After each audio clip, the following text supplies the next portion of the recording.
We're selling your condo, announced. Our business failed. Sign here. I smiled and produced my deed. $3.2 million irrevocable trust 2018. The real estate attorney cleared his throat. That's protected. They have no authority. Mom's face went white. The next morning the calls started. But let me back up. Because the story of how my parents tried to sell property they didn't own starts years before that Sunday brunch meeting. It starts with a pattern I'd watched my entire life. I'm Maya Chin, 34, and I've been the family disappointment for as long as I can remember. My older brother Kevin graduated Yale Law. Partner at a major firm by 32. My younger sister Ashley married a surgeon and lives in a house that gets featured in home design magazines. Then there's me. The one who never quite figured it out. I went to state school. Studied finance, which my parents thought was pedestrian. I worked in corporate banking for 3 years, which they called middle management mediocrity. When I left to start my own financial consulting practice at 27, Dad actually laughed. Consulting, he said, making air quotes. That's what people call unemployment when they're too proud to admit they failed. My parents owned Chin and Associates, a marketing firm they'd built over 30 years. It was successful once. They loved reminding me of the glory days. The big clients. The downtown office. The respect they commanded. By the time I was in my 20s, that glory was fading. But they refused to acknowledge it. Pride is a hell of a drug. Family dinners were performance reviews I never passed. Kevin would discuss his latest case victory. Ashley would show photos of her remodeled kitchen. I would mention a new client and Dad would change the subject. How's the job hunt going? Mom would ask as if my business didn't exist. I have a business, Mom. 12 clients currently. Oh, that's nice, dear. But when are you going to get a real position? With benefits. It wore me down for years. The constant dismissal. The way they introduced me at parties. This is Maya, she's figuring things out. The sympathy looks from their friends. When I was 29, I made my first million. A client I'd advised on portfolio restructuring gave me a significant bonus when they saved $800,000 in taxes. I didn't tell my family. I'd learned by then that success I achieved didn't count in their eyes. Instead, I met with a financial advisor and an attorney. We set up structures. Protection. Strategy. By 31, I was doing extremely well. Corporate clients paying $15,000 to $50,000 for comprehensive financial planning. Investment consulting that earned me percentage points on successful outcomes. I was clearing $400,000 annually, working from home in my pajamas while my family thought I was still trying to make consulting work. That's when I bought the condo. It was a 3-bedroom penthouse in downtown Seattle. Floor-to-ceiling windows. View of the Sound. The building had a gym, a rooftop terrace, and security that actually paid attention. List price, $2.8 million. I paid $3.2 million after a bidding war. My attorney set it up as an irrevocable living trust. Federal protection. Established April 2018. The trust documents were airtight. Nobody could touch it. Not creditors. Not lawsuits. Not family members with bad ideas. I moved in and said nothing. When Mom asked where I was living, I said, downtown. When Dad asked about rent, I said, it's manageable. They assumed I was in some studio apartment barely scraping by. I let them assume. Kevin visited once. Walked through my space with barely concealed shock. How are you affording this? He asked. Consulting pays better than you think, I said. He looked skeptical but didn't push. Kevin was too busy being important to worry about his failure sister's living situation. The truth was, I wasn't just consulting anymore. By 32, I'd transitioned into private wealth management for tech executives. My clients were CTOs and founders who needed someone to manage their sudden money. I charged $100,000 annual retainers. I had 8 clients. I was making $1.2 million annually. My family still thought I was struggling. The next 2 years were the most professionally satisfying of my life. I expanded my client base to 12 high-net-worth individuals. I brought on an associate to handle the administrative work. I established an LLC for my consulting practice. I invested heavily in index funds and commercial real estate. By 34, my net worth was $4.7 million. I still showed up to family dinners in Old Navy jeans and drove a 7-year-old Honda Civic. My parents' pity was easier to tolerate than their jealousy would have been. Meanwhile, their business was dying. Chin and Associates was bleeding clients. The marketing world had moved digital and my parents refused to adapt. Dad called social media a fad for teenagers. Mom thought email campaigns were impersonal. They were hemorrhaging money but maintaining appearances. Expensive office lease they couldn't afford. Country club membership they couldn't justify. Lifestyle their revenue no longer supported. I watched it happen from the outside. Offered help once. If you need financial advice, I could look at your books, I said at Christmas dinner year 33. Dad's face turned red. When I need business advice from someone who works in their pajamas, I'll let you know. Kevin laughed. Ashley changed the subject. I stopped offering. By summer of this year, I heard through Kevin that they'd taken out a second mortgage on their house. Then a business line of credit. Then loans from friends. The debt was crushing them. I felt bad. Genuinely. These were my parents. But every time I considered helping, I remembered every dismissive comment. Every introduction where they couldn't muster pride. Every time my success was invisible because it didn't fit their definition. I wasn't hiding my success. I was watching. Waiting. Testing. Would they ever ask? Would they ever acknowledge I might actually know what I was doing? They never did. The brunch invitation came via group text. Mom, family meeting Sunday 11 a.m. Important. Everyone must attend.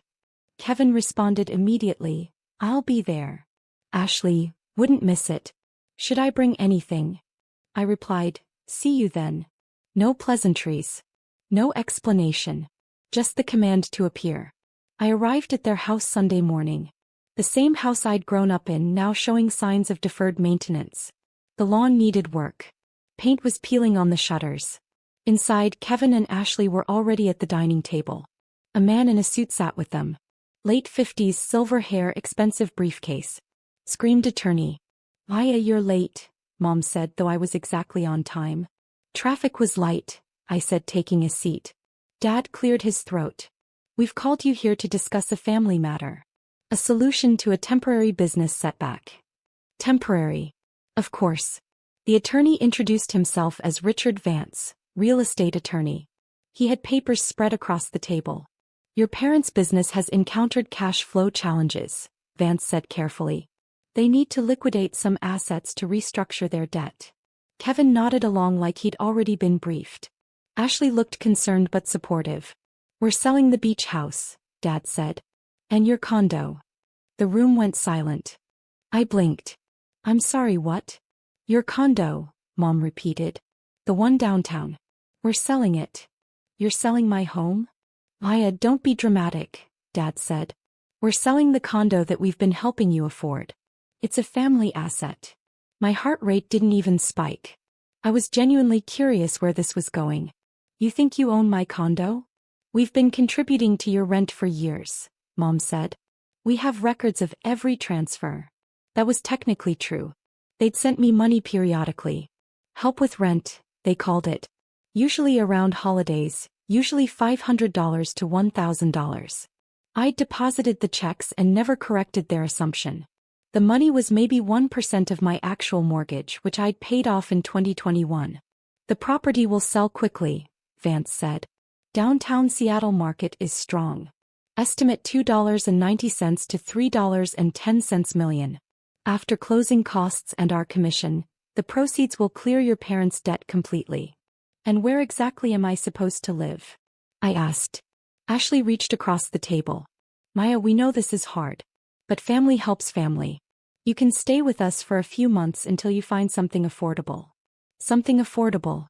In their minds, I was about to be homeless and desperate.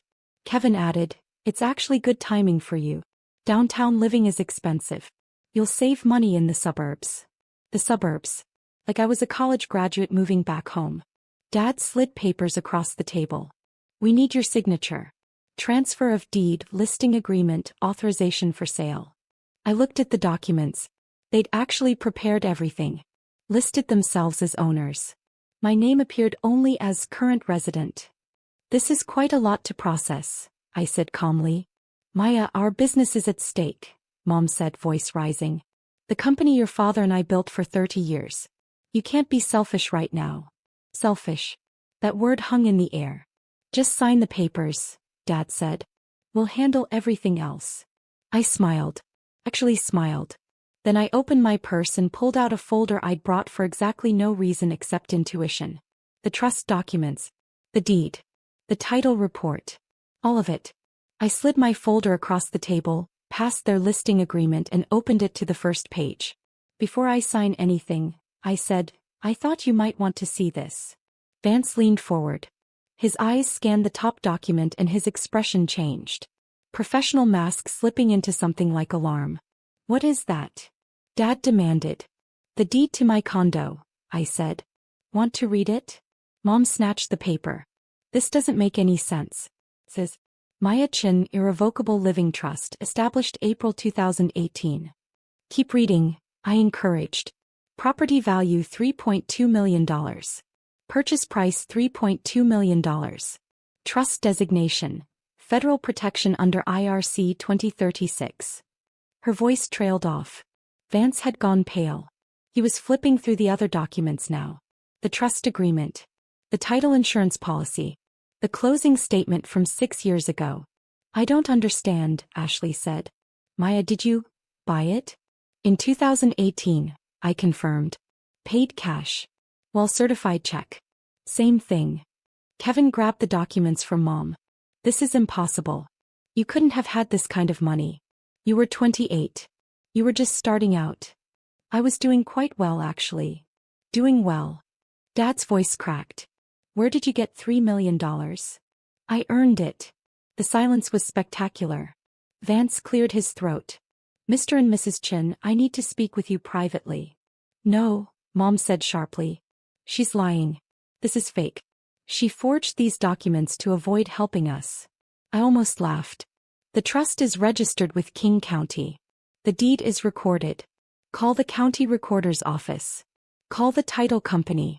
Here's their number. I slid my business card across the table. Not my consulting card. My personal card with my attorney's contact information. You want to verify? Be my guest. Vance was already packing his briefcase. I cannot proceed with this sale. The property is held in an irrevocable trust with federal protection. Your daughter is the sole trustee and beneficiary. You have no legal authority to sell, transfer, or encumber this property in any way. That's ridiculous, Dad sputtered. We've been helping her pay for it. Gifts, I said. Generous gifts which I appreciated. But you've given me maybe $30,000 total over 6 years. My mortgage was $12,800 monthly before I paid it off. Do the math.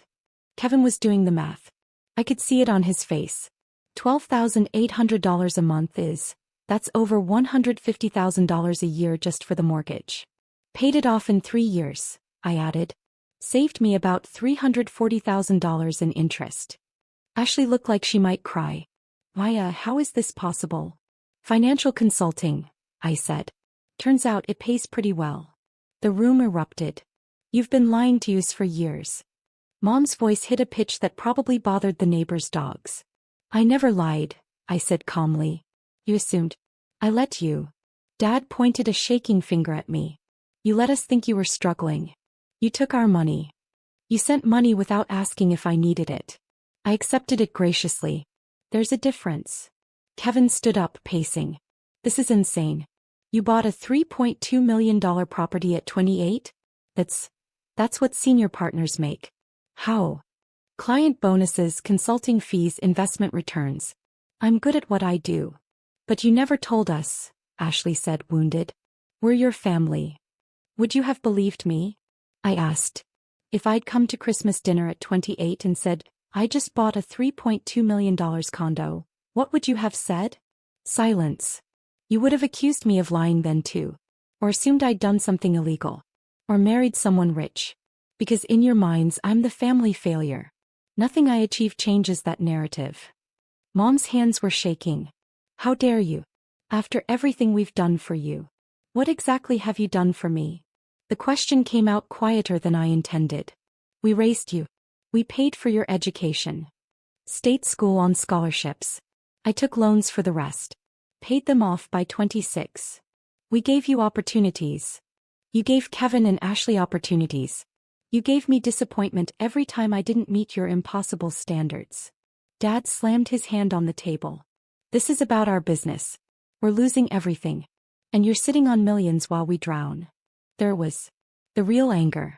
Not that I'd hidden my success. That I had success while they were failing. You never asked for help, I said. Not once. I offered to look at your books 2 years ago. You laughed at me. Because you don't know anything about running a real business. I manage $47 million in client assets. I have 12 clients paying me $100,000 annually each. I clear $1.2 million a year working from my condo in my pajamas. I think I know a little about business. The number hit them like a physical blow. $1.2 million? Kevin's voice was barely a whisper. That's more than I make. It is, I confirmed. Ashley covered her mouth. Mom sat down heavily. Dad looked like he might have a stroke. Vance stood up. I'm leaving. Mrs. Chin, Mr. Chin, you need different counsel. I specialize in property sales, not family therapy. Wait, Mom called after him. There has to be something. She owes us. We're her parents. Vance turned back, professional to the end. She owes you nothing. The property is legally hers. Has been for 6 years. My advice. Hire a financial consultant to help restructure your business debt. Perhaps your daughter would be willing to help. He gave me a slight nod and left. The sound of the door closing was deafening. You could still help us, Mom said finally. You have the money. I agreed. Then do it. We're your family. Let me ask you something, I said. If I help you now, will anything change? Will you stop introducing me as the daughter who's figuring things out? Will you acknowledge I'm successful? Will you respect what I do? Dad's jaw clenched. This isn't about respect. It's about family loyalty. Loyalty works both ways. I've spent 34 years trying to earn your respect. Your approval. Your basic acknowledgement that I might know what I'm doing. I never got it. Because you hid everything. Ashley protested. I tested you. For 6 years. Waiting to see if you'd ever ask me about my business instead of asking when I'd get a real job. Waiting to see if you'd notice I wasn't struggling. Waiting for basic curiosity about your daughter's life. Kevin sat back down. So this is revenge. We're losing everything and you're teaching us a lesson. This is boundaries, I corrected. I'm not responsible for your business failures. I'm not responsible for your debt. I'm not your retirement plan or your emergency fund. Mom started crying. Real tears. How can you be so cruel? Cruel was every dismissive comment. Every time you made me feel small. Every family dinner where my success was invisible. Every introduction where you couldn't find one positive thing to say about me. We were trying to motivate you. You were trying to feel superior, I said quietly. And now that you need something from me, suddenly I'm supposed to forget all of that? Dad's face was red. You're just like your grandmother. Calculating. Money obsessed. I'm financially responsible. There's a difference. You're letting your family fail. I'm letting you experience the consequences of your choices. Your refusal to adapt. Your pride. Your spending. None of that is my responsibility. Ashley tried again. Maya, please. Think about Mom and Dad losing the house. Losing the business. Can you really watch that happen? I took a breath. This was the moment. The choice point. I'm willing to help, I said. Relief flooded their faces. But not the way you want. The relief vanished. I'll hire a business consultant to assess whether Chin and Associates can be saved. If they recommend restructuring, I'll pay for that consultant's services. If they recommend bankruptcy, I'll help you through that process. I'll connect you with a financial advisor to create a realistic budget. I'll review any debt settlement offers. That's not help, Dad said bitterly. That's an audit. That's professional help. What you need. Not a blank check. We need money, Maya. Real help. Money won't fix a business model that doesn't work. It'll just delay the inevitable. Mom stood up abruptly. Get out. Excuse me. Get out of our house. If you won't help your family, you're not welcome here. Kevin and Ashley looked shocked but said nothing. I gathered my documents calmly. I'll send you the contact information for the business consultant. His name is Marcus Webb. He's excellent. He helped 3 companies restructure last year. All 3 are now profitable. We don't want your consultant. Dad yelled. Then you don't want help. You want rescue. Those aren't the same thing. I walked to the door. Turn back. When you're ready to have a real conversation about solutions instead of just demanding money, call me. Until then, I'll be in my $3.2 million condo that you don't own. I left. The call started at 6:47 a.m. the next morning. Mom, Paya, we need to talk. Call me immediately. Kevin, what you did yesterday was unbelievable. Call Mom. Ashley, please just help them. I know you're hurt, but they're desperate. I silenced my phone and went to work. By noon, I had 23 missed calls and 47 text messages. The messages got progressively more desperate. Mom, 8:15 a.m., the bank called.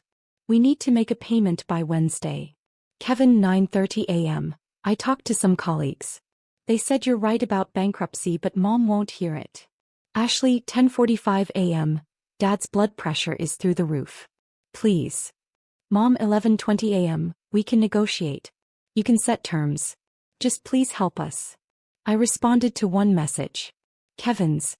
Me, Marcus Webb's number, 20655500147. He's expecting their call. I've already paid his consultation fee. Kevin, they won't call him. Me, then they don't want solutions. I returned to my client work. Portfolio review for a CTO who just received a $2 million stock grant. He needed tax strategy. This was what I was good at. This was what I'd built. My phone buzzed. Unknown number. Why Chin? Miss Chin, this is Marcus Webb. I just received a call from your parents. My heart rate picked up. They called you. Your father did. Brief conversation. He wanted to know if you'd paid me to tell them to file bankruptcy. What did you say? That I haven't reviewed their books yet and wouldn't make recommendations without data. He hung up. Of course he did. Thank you for trying, I said. For what it's worth, your offer was generous. Most children wouldn't pay for professional help after being treated the way you described. They're still my parents. They're lucky you remember that. By Wednesday, the messages changed tone. Dad, the bank is starting foreclosure proceedings on the house. I hope you're happy. Not happy. Sad actually. But firm. I didn't respond. Thursday afternoon, Ashley showed up at my building. The doorman called up. There's an Ashley Chin here to see you. Send her up. He walked into my condo and just stared. Really looked at it for the first time. Maya, this is incredible. Thank you. I never really saw it before. I mean, I knew it was nice, but you saw what you expected to see. What they told you to see. She sat on my designer couch. Probably $8,000.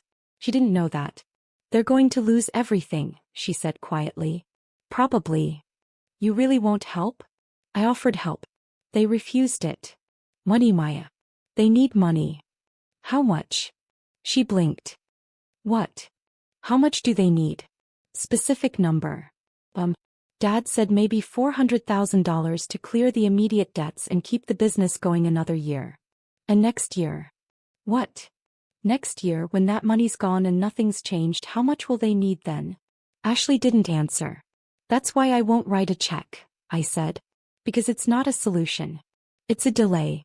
And in 12 months, we'd have this exact conversation again, except I'd be $400,000 poorer and they'd resent me anyway. Why would they resent you? Because I'd have saved them. And every day after, they'd have to live with the fact that their failure daughter rescued them. That's a pill they'll never swallow. Ashley stared at her hands. You've thought about this a lot. For 6 years I've been waiting for them to see me. Really see me. Not the version they wanted. Not the disappointment. The actual person I became. They never did. Maybe because you hid it. I didn't hide it. I stopped trying to prove it. There's a difference. She stood to leave. For what it's worth, I'm sorry.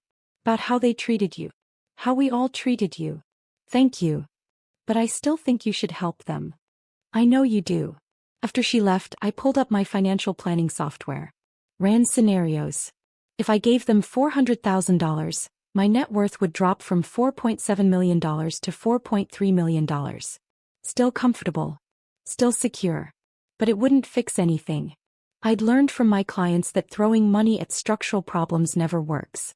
They'd come to me with failing investments, over-leveraged positions, businesses bleeding cash. The ones who survived weren't the ones who got rescued. They were the ones who faced reality and rebuilt. My parents needed to face reality. I wasn't going to rob them of that lesson. 6 weeks later, Kevin called. "They're filing Chapter 11, he said. "Business bankruptcy." "That's the right choice. They're losing the house too. Can't afford the mortgage. Where will they go?" Ashley and her husband offered their guest house. "It's small. But it's family." "Yeah." Silence on the line. "Maya, I owe you an apology. A real one. We all do." "Thank you. I looked into what you do. Read about your firm. You're really successful. Like legitimately. I didn't know. I tried to tell you. We didn't listen. We saw what we wanted to see. What we needed to see to feel superior.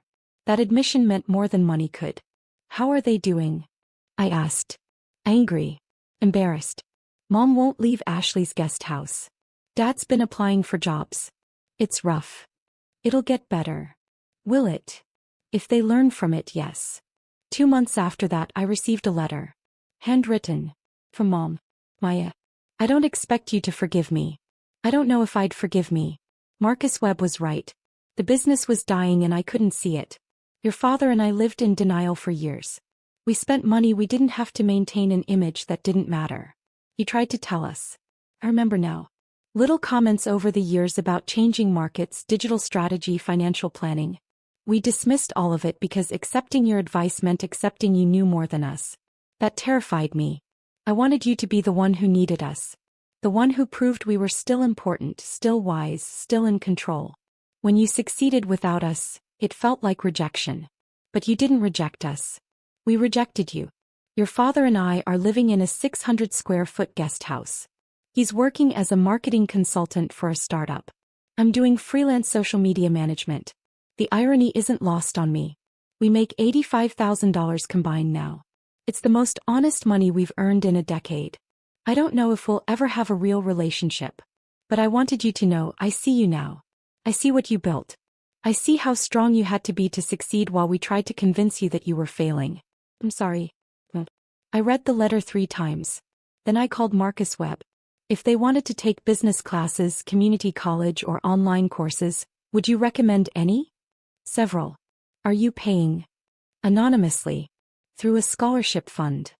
That's kind of you. They're still my parents. I set up a $50,000 education fund in their names. Sent the information through Marcus. Told him not to reveal the source. They'd learn eventually. Or not. Either way, I'd done what I could. 3 months later, I saw Dad at a coffee shop near my condo. He was sitting with a laptop, video call in progress, clearly working. He looked smaller somehow. Older. But also more present. Our eyes met across the cafe. He closed his laptop. Walked over. "Why, Dad. I'm working with a client. Startup launch. They needed marketing strategy." "That's great." "It is actually. It's different than before. Honest work. Fair pay." We stood in awkward silence. "Your mother told you about the letter?" he asked. "She did. I should have written one too. I was ashamed." "I understand." "No, you don't. You're 34 and more successful than I ever was. You did it without help, without connections, without anyone believing in you. And I spent years trying to convince you that you were failing. You were protecting your ego. I was being cruel." I nodded. "Yes. You were." He flinched but didn't argue. "But you're learning now," I added. "That counts for something. Does it count enough?" I thought about that. "Ask me in a year." He smiled sadly. "That's fair." He went back to his table. I got my coffee. As I left, I glanced back. He was working again. Focused. Engaged. Maybe he'd make it. Maybe they both would. But either way, I'd learned the most important lesson. I didn't need their approval to be successful. I didn't need their validation to know my worth. I'd built something real. Something mine. And that $3.2 million condo? Every time I walked through the door, it reminded me, I was never the family failure. I was the one who succeeded despite them. That's a different thing entirely.